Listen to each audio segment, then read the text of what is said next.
नमस्कार, आप live series देख रहे हैं। आपके साथ मैं हूं वसीम खान। देखिए, तेजस्वी यादव ने बिहार विधानसभा चुनाव को लेकर, टिकट को लेकर खासतौर पर बड़ा ऐलान कर दिया है और सब कुछ साफ कर दिया है।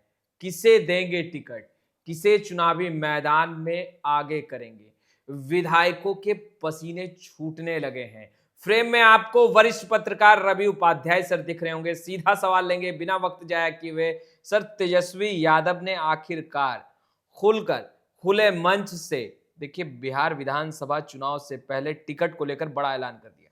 देखिए, बीते दिन आपने देखा होगा कि तेजस्वी यादव को राष्ट्रीय जनता दल की जो राष्ट्रीय कार्यकारिणी हुई उसमें चीफ मिनिस्ट्रियल मुख्यमंत्री का चेहरा महागठबंधन की ओर से बनाया गया। तो इस लिहाज से ऐसे इसको समझा जाए कि महागठबंधन के सर्वमान्य नेता तेजस्वी यादव हैं और वही मुख्यमंत्री का चेहरा होंगे महागठबंधन से। इंडिया ब्लॉक से एकदम स्पष्ट है, पूरी क्लियरिटी के साथ है जी। तो ऐसे में जो 2020 के विधानसभा चुनाव में तेजस्वी सरकार बनाते बनाते रह गए और मार्जिन जो जीत हार का था बहुत कम अंतर से 100 कहीं 150 कहीं 10, तो इस तरीके से जो था वह इस बार तेजस्वी पूरी तरह से चाहते हैं कि उनके जो भी महागठबंधन के हों, आरजेडी के जो भी उम्मीदवार हों, वह उनका जीत का मार्जिन ज्यादा हो। इसलिए कि अगर यदि कोई चाहे भी इधर उधर करना तो वह इधर उधर प्रशासन या कोई भी नहीं कर सकता है। अच्छा। तो ये तेजस्वी एकदम पूरी तरह से फोकस्ड हैं। और एक बात और समझने वाली है, तेजस्वी इस बार जो 243 विधानसभा की सीट है जी, उसमें तेजस्वी एकदम स्पष्ट मान के चलिए कि जो जादुई आंकड़ा होता है विधानसभा के अंदर गणित बनाने के लिए, सरकार गठन के लिए 122 मैजिकल फिगर होता है। बिल्कुल।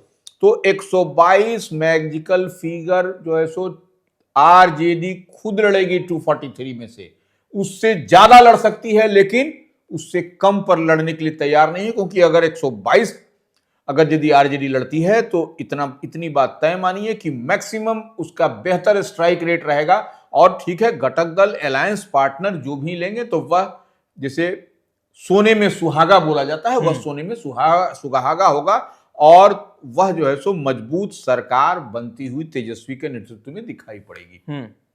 इस लिहाज से तेजस्वी आप लगातार देख रहे हैं कि वह जनता के बीच जा रहे हैं, कार्यकर्ताओं से संवाद कर रहे हैं, लगातार फीडबैक ले रहे हैं कि कहां पर। और अब तो फीडबैक और कार्यकर्ता संवाद से इतर समझिए कि तेजस्वी यादव खुले रूप से बिल्कुल अब एनडीए को कह रहे हैं कि अब एनडीए की सरकार जो है सो भ्रष्टाचार की जननी है, वह उसको अब नहीं बनने देंगे। और जो भ्रष्टाचार दिखाई पड़ रहा है, जो अपराधी सत्ता संरक्षित अपराध हो रहा है बिहार में, उन सबको हटा देना है। और निश्चित रूप से तेजस्वी उस ओर धीरे धीरे एकदम कछुआ जैसे चुनाव में रेस जीतता है, एकदम स्टडी करते हुए धीरे धीरे चलता है, लेकिन पूरा एकदम सोच समझ के, तो वही चाल में तेजस्वी यादव चलते हुए दिखाई पड़ रहे हैं। चुनाव देखिए अक्टूबर नवंबर में, बिल्कुल बिल्कुल, लेकिन उससे पहले तेजस्वी की जो तैयारी है वो मुकम्मल तैयारी करते हुए दिखाई पड़ रहा है। सर, सर्वे की बात कर रहे हैं। तेजस्वी यादव कह रहे हैं टिकट देने से पहले सर्वे कराऊंगे। किस तरीके का सर्वे जो है वो तेजस्वी यादव कराने का जिक्र कर रहे हैं? देखिए, अब तक सर्वे की बात जो होती है वह कहा जाता था कि एनडीए सर्वे कराती है, भारतीय जनता पार्टी सर्वे कराती है उसी को। लेकिन तेजस्वी इस बार कह रहे हैं कि हम जो है सो सर्वे करवाएंगे, और सर्वे करवाएंगे वो कह रहे हैं। लेकिन हालांकि एक बात और समझ लीजिए, यह हम बताना चाह रहे हैं लाइव सीरीज के व्यूअर्स को कि सर्वे शुरू है, सर्वे शुरू है। सर्वे अच्छा। शुरू है। वह तमाम जगह पर, तमाम जो विधानसभा की सीट है आरजेडी की, उस पर उनका सर्वे है। इससे इतर जो महागठबंधन के इंडिया ब्लॉक के जो विधायक जीते हुए हैं या कम मार्जिन से जहां जीत हार हुई है, वहां का भी सर्वे तेजस्वी करवा रहे हैं।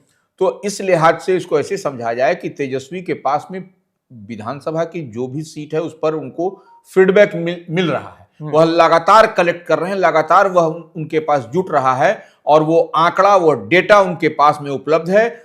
इस लिहाज से अब सिर्फ वो जनता से फीडबैक ले रहे हैं। अच्छा। कि जनता किसको, वो उनके सिटिंग एमएलए जो हैं उनके लिए क्या जनता का फीडबैक है, लोग क्या चाह रहे हैं, लोग क्या कह रहे हैं कि इनको अगर हम रिपीट करते हैं तो परिणाम क्या होगा। नहीं रिपीट करते हैं तो कौन सा चेहरा इस विधानसभा क्षेत्र से होगा जो इसमें कि आरजेडी का प्रत्याशी या महागठबंधन का जो पार्टनर है, अलायंस पार्टनर है, घटक दल है, उसके प्रत्याशी जीतेंगे। यानी आप कह रहे हैं कि कई सिटिंग एमएलए पर भी खतरा मंडरा रहा है, यानी उनके भी टिकट कट सकती है। देखिए, कई सिटिंग एमएलए का तो खतरा है ही है, एकदम इसको तय मान के चलिए। हाँ। और जो बीते दिन जो एनडीए का जब विधानसभा में फ्लोर टेस्ट के दौरान कॉन्फिडेंस जब वोट का हो रहा था, तो उस दरमियान जो इधर उधर बदले थे, हुलुक बुलुक करके गए थे, उनमें से भी जो लोग चाहत रख रहे हैं इधर आने के लिए, उनके लिए भी नो एंट्री का बोर्ड लगा दिया गया है। अच्छा। तेजस्वी नहीं चाह रहे हैं कि वैसे जो उस घड़ी में जो पाला बदल करके गए इधर से उधर वोट ऑफ कॉन्फिडेंस के समय, तो उनको अब हम नहीं लेने जा रहे हैं, यह अच्छा। बात। और वहां पर मजबूत पहलवान की तलाश में है और करीब करीब वैसे सीटों पर मजबूत पहलवान मिल भी गया है। तेजस्वी मिल चुका है। अब सिर्फ उनको अंदर से कह दिया गया है कि आप पूरी तैयारी करिए मजबूती के साथ और आपको सिंबल मिलेगा। सर, तेजस्वी यादव ने खुले मंच से कहा कि टिकट के वक्त किसी भी नेता का पैरवी नहीं सुनेंगे और पैरवी पर टिकट नहीं बांटेंगे, यानी कि तेजस्वी यादव आखिरी फैसला स्वयं लेंगे। देखिए, हम तो शुरू में ही कहे कि तेजस्वी जब चीफ मिनिस्ट्रियल कैंडिडेट का चेहरा उनको राष्ट्रीय कार्यकारिणी में कह दिया गया कि महागठबंधन के वही मुख्यमंत्री का चेहरा होंगे, तो इतनी बात तय मानिए कि महागठबंधन में बड़े भाई की भूमिका में राष्ट्रीय जनता दल है, तो वही डिसाइड करेगा कि किसको कहां पर एडजस्ट करना है, किस अलायंस पार्टनर को कितना देना है, क्योंकि तेजस्वी की पार्टी बिहार में राष्ट्रीय जनता दल ड्राइविंग सीट पर है और इंडिया ब्लॉक में यही जो है सो स्ट्रेटजी चल रहा है, यही जो है सो स्ट्रेटेजिकल मूव है कि जो जिस स्टेट में जहां पर ड्राइविंग सीट में है वही डिसाइड करेगा कहां पर। हाँ, सीट शेयरिंग का बात जब होगा तो तमाम आपको महागठबंधन में जितने घटक दल हैं वो बैठ के बात करेंगे कि 10 देना है, 20 देना है, 25 देना है कि 30 देना है। अच्छा। वह एक अलग इशू है। लेकिन हम बार बार कह रहे हैं मैजिकल फिगर से अधिक इस बार आरजेडी लड़ेगी चुनाव, नंबर 1। और इस बार तेजस्वी किसी का भी पैरवी पैगाम नहीं सुनने जा रहे हैं।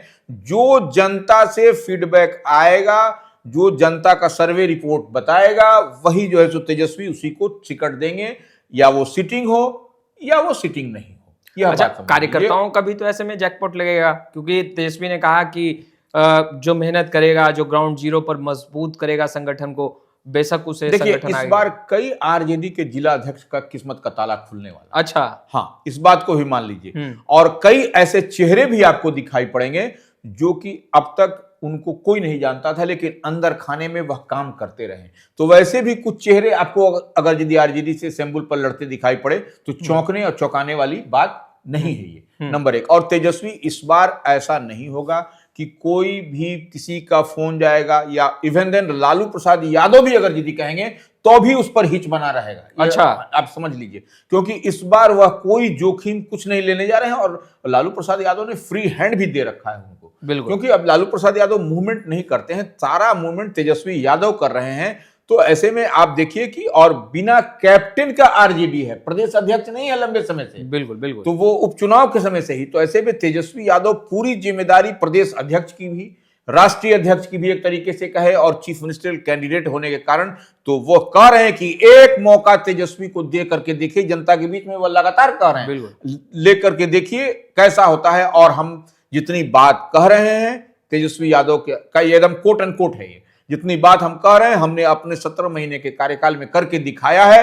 तो इस बार एक मौका तेजस्वी को दीजिए और उसके बाद देखिए क्या होता है। तो इस लिहाज से इतनी बात समझ लीजिए कि कई सीट पर आपको नए चेहरे लड़ते हुए दिखाई पड़ेंगे, कई सिटिंग एमएलए आपको इधर उधर करेंगे। और देखिए, कहीं ना कहीं जो सत्तारूढ़ दल है उसके भी कुछ एमएलए हैं इनके नजर में, टच में हैं। अच्छा, हाँ, यानी इधर उधर होने की संभावना है। कई एमएलए टच में हैं इनके कि कब अवसर मिले हम इधर आए। तो यह सब कुछ एकदम विसात बिछा हुआ है, सिर्फ तेजस्वी का ग्रीन सिग्नल की बात है। और देखिए, हमने तो पहले भी कहा था कि रात के अंधेरे में कई एमएलए जाकर के जो है मिल के भी आए 10 नंबर से। अच्छा, तो यह सब है। अब देखने वाली बात है कि तेजस्वी यादव क्या, अब उनकी यात्रा समाप्त होगी उसके बाद भी ऐसी चर्चा है कि एक और यात्रा पर वो निकलेंगे। बिल्कुल। तो यह अब देखने वाली बात है कि तेजस्वी क्या निर्णय लेते हैं, लेकिन इस बार किसी का पैरवी पैगाम नहीं चलने वाला है। तो आपने सुना वरिष्ठ पत्रकार रवि उपाध्याय सर को। फिलहाल इस वीडियो में इतना ही। अब तक आपने हमारे चैनल को सब्सक्राइब नहीं किया है, तुरंत सब्सक्राइब कर ले। आपका बहुत बहुत शुक्रिया।